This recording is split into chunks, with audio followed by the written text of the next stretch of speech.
So we're pleased to be having a conversation today with David Crombie here at the Cedars. He's a former mayor of Toronto and member of Parliament. He's been involved in a number of organizations, including as CEO of the Canadian Urban Institute. He's been an advisor to governments. He wrote the seminal 1992 Regeneration report about the Greater Tkaronto Bioregion. He's a member of the Order of Ontario and an officer of the Order of Canada. He is a highly respected, much-loved Canadian who is bringing his 8 decades of experience and memories to the conversation today. We always start here with some perspective. So scientists tell us that there are more stars in the universe than there are grains of sand on all the beaches in the world. So here we are in that immense universe, surrounded by all of those stars, on this tiny little blue and green, beautiful planet we call Earth. And we're at the Cedars, in a cedar forest, at the headwaters of the Beaver River. David, can we start with what it means for you to be here today? What do you think is so important about headwaters and the rivers and the Oak Ridges moraine and all of those things around Toronto? I'm a city boy. I was born and raised in the city. And yet the city itself had the city's nature had a tremendous impact on me. So I always understood nature as part of the city. I lived in the west end of the city. It was in a little village in those days called Swansea, and it lay between the Grenadier Pond, which is High Park, the Humber River, Lake Ontario. So it was bounded as 1 square mile, bounded on 3 sides by water. But we were raised in a world that nature was simply a part of the city, and you understood its moods, its changes, its impacts as part of city life. I think that's what it means to me. Nature's for small, not just for large. And indeed, it's the more small you understand, the larger you will comprehend. That's my own bias. And so where did it come from? It came from family. It came from just being around. I mean, I used to go up to the corner of Runnymede and Bloor, which is where Swansea starts in part, and pick up my morning papers with my brothers. And we delivered papers to that side of the village of Swansea from Ellis Avenue over to High Park. And I went through nature and people. When you do morning papers as a kid, the world is yours. In those days, the milkman was delivering milk and the bread man came and all of that, but we were first. In the wintertime, it was quiet and we broke the snow. I'm focusing in on Toronto and the Greater Tkaronto Bioregion. We do have the Oak Ridges moraine.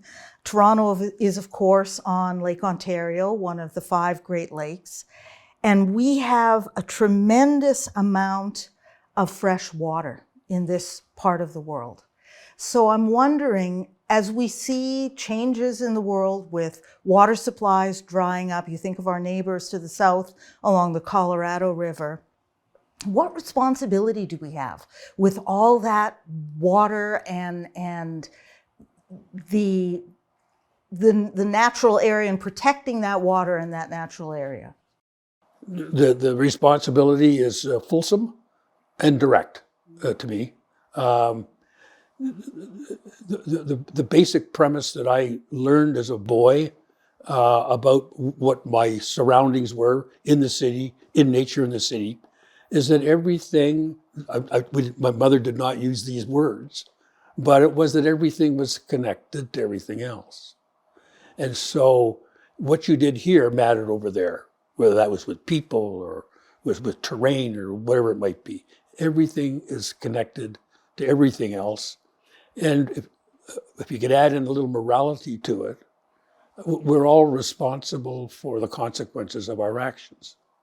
So since everything is connected to everything else and we are responsible for the consequences of our actions, it stands to reason that you just can't move into a place, use it up, and throw away and move on. You have an obligation, not only to yourself and to those things there, but to future generations, to carry out your part of the bargain, which is to make sure it continues. And if it's not able to continue, try and fix it so that it can be continued. You wrote the seminal Regeneration report in 1992. How did that come about? I was a member of Parliament and a cabinet minister. I was in Ottawa for 9 years as a cabinet minister and a member of Parliament. And during that time, my time was up. I wanted to leave and go back to do something else. And at that time, the Prime Minister, Brian Mulroney, asked me what I wanted to do. And I said, I'm going to go back and do some work on the waterfront, which was changing in the city of Toronto at that time. Major things were happening economically, socially, environmentally. And I said, I'm just going to do something or pick up some work there and enjoy my life in Toronto. Out of that came a Royal Commission on the future of the Toronto waterfront, and that's what it was. So it was a tremendous opportunity because as a Royal Commission, and it was a federal Royal Commission in the first year only, but in the second and third and fourth year, it was a provincial and a federal Royal Commission, and that allowed us to take any topic and go anywhere and do whatever exploration. It is like having time off for 4 years, right? 3.5 years, and having a library card for a time machine. It was fantastic. So it was a great gift, and that's how we got onto it. And it allowed us, it was at a time when people were trying to figure out where things were going or changes in the economy. More importantly, changes in thinking about relationship with nature. And so the Royal Commission, we sponsored teaching and learning activities. We listened to, I can remember to this day, the young guy coming in, very, very quiet and shy, but explaining that this thing called a bioregion was really important, right? He was probably 25 years old. So we had an opportunity to tap into an energy that was coming from a new generation and some older ones. The literature at the time lent it to. I'll just do a couple of them. You might recall some, but I got involved with it initially because I was a teacher, and I taught at Ryerson Polytechnic, as it was in those days, and I could pretty well teach what I wanted. And they asked me one day if I quit talking about the Canadian government, talk about cities, because they would work for small towns and newspapers or have television shows and so on. So I went to the bookstore and picked up Jane Jacobs' new book. This was 1962. She'd written it in 61. And also I picked up a copy of Silent Spring. Those two books I took to make, and I got some material from the planning department at the city, and I made 5 lectures on the city and into urban affairs. It got me involved with it. And so, in a sense, my interest was in the city and its change, and therefore getting involved with the Royal Commission allowed me to explore wherever I wanted to go. So I read Ian McHarg's wonderful book called Design with Nature. Anne Spurn wrote a book called I think it was called The Concrete something or other. Anyhow, it was about, people were using their imaginations in those days because they knew things were changing. We were a recipient of all that energy and effort at imagining the future. Jane Jacobs and Rachel Carson. Rachel Carson. I mean, if you think of those two books, yes, doesn't that explain a lot of your career after that? Oh, absolutely. The huge influence. No, it changed not changed my whole life. It was what I was looking for. So I grabbed it. You're right. And I've been at it ever since. I mean, good grief, I'm 86 years old. And I'm still working away at it. I'm still up for the fight. We're fighting a government right now that doesn't seem to get it. So does it give you a sense of energy and a sense of mission within yourself about which you think you have to make a contribution? So let's talk about the bioregion a bit. I mean, you were both of the time and ahead of your time in a lot of ways with the concept of bioregion. The idea of bioregions and regeneration were floated in about the 1970s. The Limits to Growth book came out in 72. And following on that, the Balaton group, which included Donella Meadows and other interdisciplinary scholars and thinkers of the time, started to think about, okay, how do we make the world sustainable given that we've identified the planetary limits to growth? And they explored several ideas, and they came up with the concept of bioregions as the only sustainable way for people to live in their place on the planet. Then I think the thinking shifted a little bit, and it got pushed aside by the idea of green cities, and that caught a lot of energy. So bioregions shifted to the background, green cities gained energy, but over the last couple of decades, I think that we've seen a lot of the problems with the way that cities are structured right now. And so I feel like we're kind of circling back to the idea of bioregions as perhaps a bigger, better framing. So I'm wondering what your thinking is on the bioregion and how it fits into planning and why you think it's important. The bioregion sounds like a very large concept, and it can scare you a bit. What does all that mean? The best way to go at it, when it came to us, we talked about watersheds. All right? And watersheds is a core understanding of a bioregion, seems to me.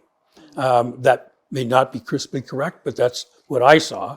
And it's not difficult to understand what a watershed is. That's where the water starts, and it flows somewhere, and you follow where it flows, then you'll find a lot about all the things of nature that it encompasses. So following watersheds is a bioregion. So I looked around, and people advised, and look, you got the Niagara Escarpment, right, from Lake Erie right to the top of the Bruce Peninsula. And then if you look, there's a high point of land. That's called the Oak Ridges Moraine. Most people didn't know what it meant. They never even heard it. If you went up Yonge Street, there was a place called Oak Ridges on Yonge Street, just north of Richmond Hill. But no one realized it was part of the whole plateau, the whole Oak Ridges Moraine. That became the framework which around Toronto. That's what defined much of its science, much of its biodiversity, much of its animal life, much of its water, its floods, and all of those things came from understanding water flow from those places. So watersheds became our very first concept. We wanted people to know the value of watersheds. People who fish or people who hunt, or people who are in nature know about watersheds. They don't know all about them, but they know about them and their value.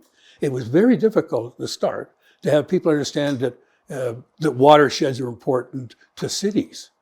But it wasn't so difficult. There was a man, it always reminded me, that those who can find the phrase that commends itself to people's understanding, even though it's a complicated thing, they are worth their weight in wildcats. A man by David Lewis Stein was a reporter for the Toronto Star. He was desperately trying to find a way in which people understood the value of the Oak Ridges Moraine to the Greater Toronto Area. And he said, it's the rain barrel. It's Toronto's rain barrel. People understand rain barrels. And they then understood that water runs downhill. All the impact of what you do up here is down here. Our original purpose was to do something with the city of Toronto waterfront. It didn't take us long to understand that if we were going to do a job that paid attention to the connectivity of things, we had to go where the water came from. And because if you fix it up here, it'll be fixed down there. And that's why the whole sense of the bioregion flowed, at least for our purpose, it flowed from our understanding of watersheds. The 7th-generation GTB work that we're doing is about eco-psychosocial well-being in time, lifetimes across generations, and in place, in the bioregion. And eco-psychosocial, we're looking at ecological and by extension economic integrity. The psychological part is personal wholeness, people feeling a sense of rootedness and well-being. And then the social part is social cohesion, social coherence. So eco-psychosocial well-being. So this is a very holistic approach, and it's similar to a lot of the arguments you made in your report. And I just want to read a quote from the report. And you say, this is both a way of doing things and a way of thinking, a renewal of values and philosophy. It's not really a new concept. Since time immemorial, Indigenous peoples around the world have understood their connectedness to the rest of the ecosystem, the land, water, air, and other life forms. But under many influences and over many centuries, our society has lost its awareness of our place in ecosystems, and with it, our understanding of how they function. In the words of Professor Bill Rees of the University of British Columbia, people must acquire in their bones a sense that violation of the biosphere is a violation of self. A key to understanding ecosystems is to recognize that everything is connected to everything else. So maybe you can talk to me a little bit more about that big understanding, that holistic understanding that you brought to the report and you still have. So let me give you a really good example. When I went to the University of Toronto as a graduate student, I took a thing called, I took a degree in political economy, as it was called in those days. Not economics, not political science, not sociology. It was called political economy. And so in my generation, at any rate, we understood political economy to include ecology, economy, community.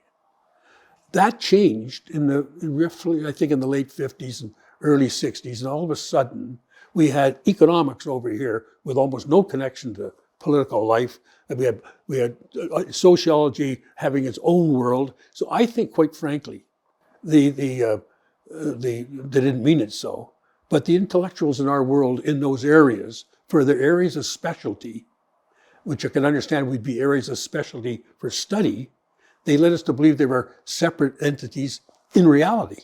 And they split reality on us. So I think you're seeing it coming back because people, generally speaking, are getting more educated to the notion that their ecology, their economy, and their community are all walking hand in hand. They're not separate events.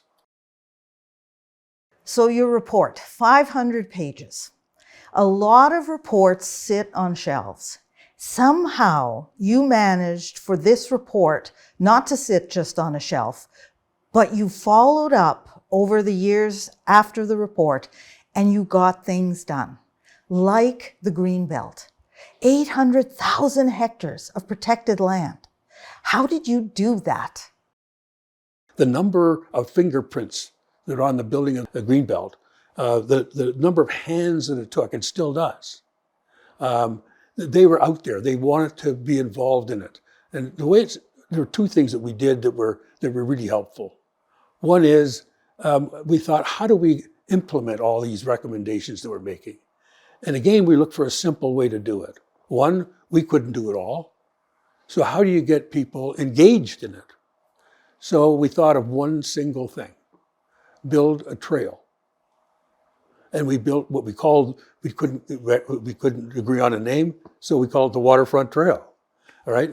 And we built an organization around it called the Waterfront Regeneration Trust. Now, for most people, that trail, which is now up in Lake Superior, and it's binational now, going down with the states, which we organized this year. It's a binational trail. It's not just a hike and bike, have fun thing. It is that. But it's the thing that allows people to say, look at what's around the trail. There's the water. Here's the land. Here's what needs to be fixed. People, if they use the trail and see what needs to be done to make it better. Now, that's a fairly simple thing. You do that when you move into your own house.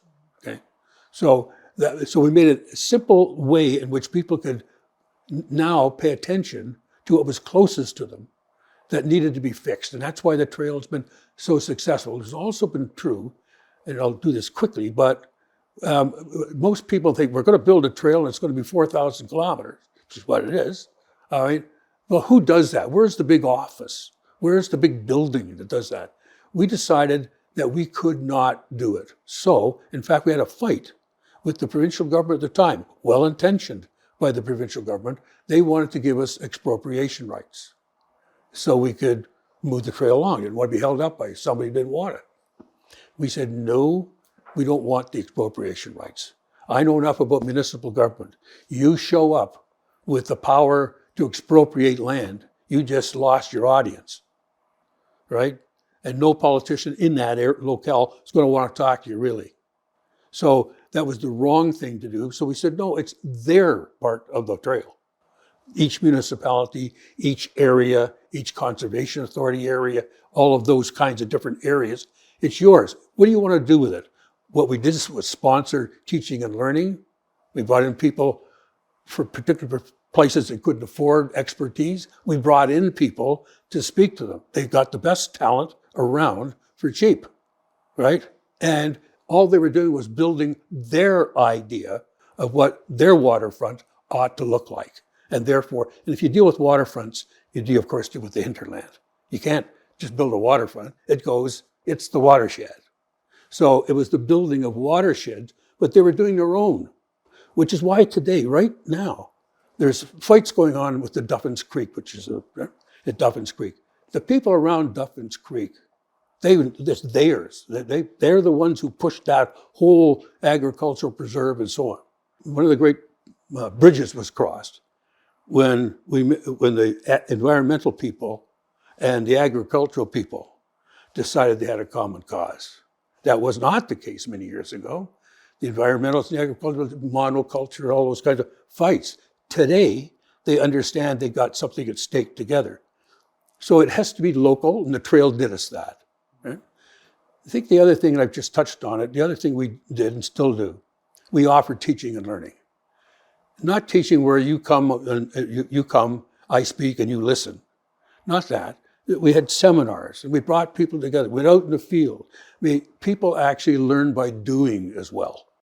And so that was the other thing. And that's what we do. This trail has been going on now for 30 years. Tell me about Rouge National Urban Park. I am a member of the Friends of the Rouge and the Waterfront Regeneration Trust, which I'm also a part of. We made a recommendation in the Royal Commission in Regeneration that the Rouge National that there be a saving of the Rouge Valley. People have forgotten now, but at one time there were going to be 2 highways going through the Rouge Valley, and the Peterson government was pushing it.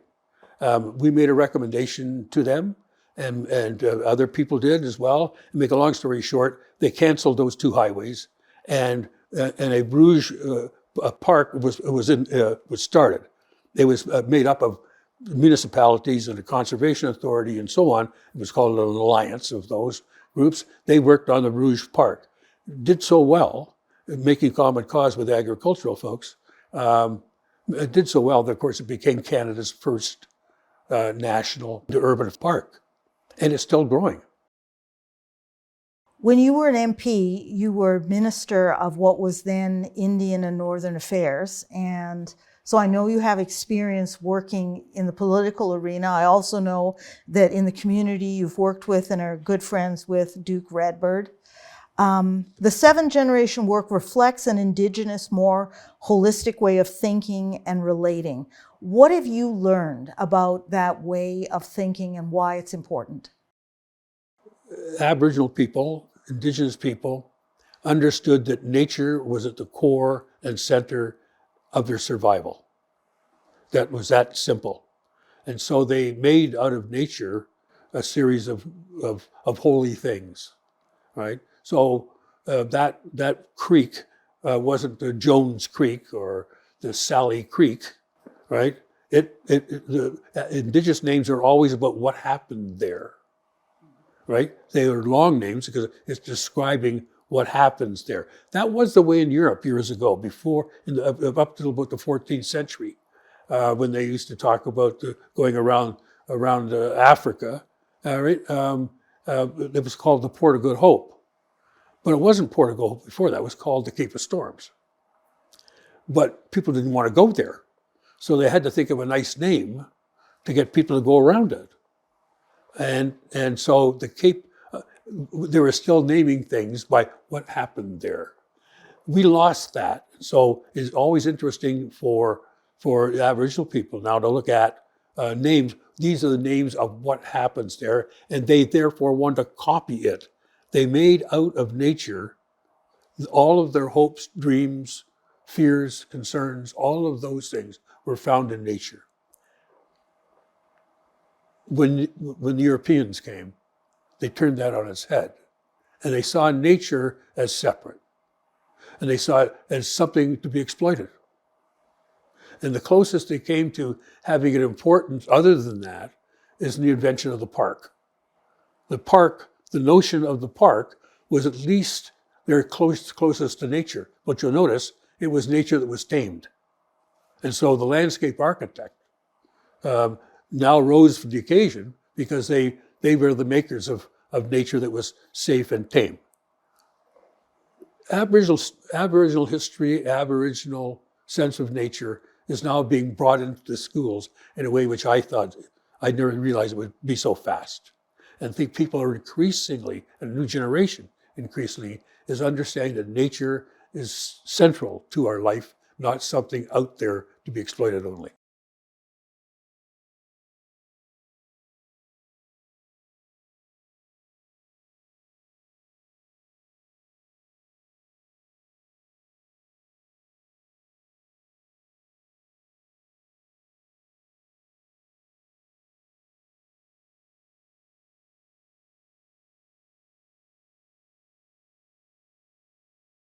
First of all, let me, if I could, congratulate Susan and the illustrators and all the people who prepared the book. I had an opportunity to look at it. It's a delightful.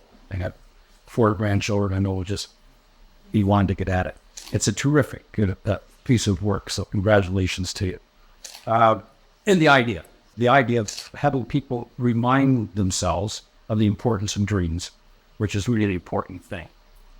As Susan said, little babies, kids, middle-aged people, parents, old people. I've been through all of those. I'm in the latter part of the stage. Yellow is one of my favorite colors. I've been through all of those phases, and the one thing that you should know, if you haven't been as far as I have, and none of you have, is that you do dream through the whole piece. The dreams vary. But the important thing was to understand, the best you could, what those dreams might be telling you. So when you have dreams, they are gifts. If you spend some time, think about it, you'll get something out of it. You'll redream. But what Brian and Susan asked me to do was not talk about personal dreams, but to talk about other kinds of dreams. Cities, big cities, like little kids, have dreams. And indeed, what motivates cities, what pushes them where they think they want to go, are the dreams. And I was asked if I would think of the dreams that I would want to have go in the dream chest for Toronto, or indeed any city. And I said I would. The interesting thing is that if this was 100 years ago, and I was talking to the people who lived in Toronto at that time, or my bet is 100 years from now, I would be able to say the same thing as I'm going to say to you about the dreams of this city, or indeed any other city you like. The first dream about this city is about opportunity. The reason people came to Toronto from everywhere around the world, there is no place that has less representation of people around the world, more representation of people than we do in Toronto. Why do people come here? They come for opportunity. It's that simple. It's complicated, but it's that simple. They come to see if they can do things for themselves and their families and the people that they love. And for that, they need the opportunity, usually in the beginning, economic opportunity. And Toronto has understood that and always wanted people to understand that if they would do certain things, the opportunities would come and they would be able to take advantage of those opportunities. We have been, low these many years, depending on people to come here and to follow their dreams for themselves and their families. And I hope that will continue. That's my first wish. their first dream for the city future in Toronto. The second one is, I think, the second reason people come. They know the power and importance of place and community. We take them for granted, and if we've never had the opportunity to know and love a place and community, we don't take it for granted. But all of us, in my experience, it doesn't matter we're either that age, old or young, or whatever background you're from. Basically, we all have to answer three questions. Who am I? Where do I belong? And how do I behave?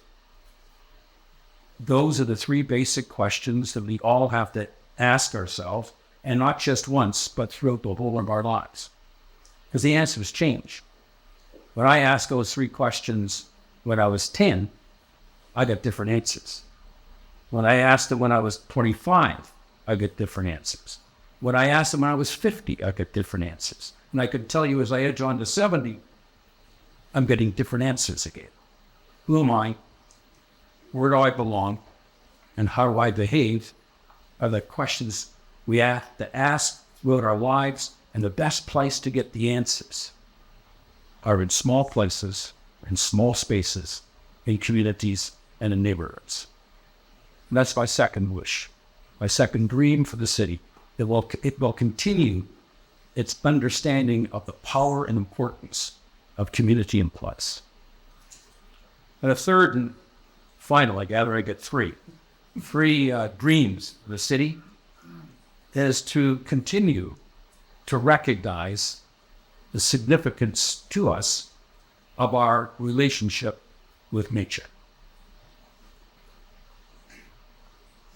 Particularly for Canadians, they should understand it probably better than most people. When I was a kid, a very long time ago, I used to go to the west end of the city, a school called Swansea Public School. It's still there. It's over 100 years old. And every year, we would have a new teacher with the same old poem. And today, I can start this poem, and in my generation, the audience would be able to answer, but would finish it off. Some of you may remember, I don't know. Along the line of smoky hills. Did anybody know this? Along the line of smoky hills, crimson forest stands, and all day long the blue jay calls throughout the autumn lands. Besides, that was from a man called Bliss Carman. And Bliss Carman and Archibald Laveran and Rufus Seven, all of those people of that generation 100 years ago understood the power of the relationship between us and nature. Indeed, when that generation had to go to war in the First World War, they had to figure out how they were not, had to explain to people why they were not British and why they were not American. And they reached down for the one symbol they could get from the group of seven and all of those paintings, and they put up a maple leaf on the shoulder. And 50 years later, when it came time to create a Canadian flag, they chose a single maple leaf. If you go down to the United Nations in New York, and you look at all the flags of all the countries in the world, now about 180 whatever number, they all show either their history or their ideology, except ours. Ours is a leaf, representing our relationship with nature. That's why the third dream is that we should never forget in this city the relationship we've had with our heritage of nature, and how even more important it's going to be in the 21st century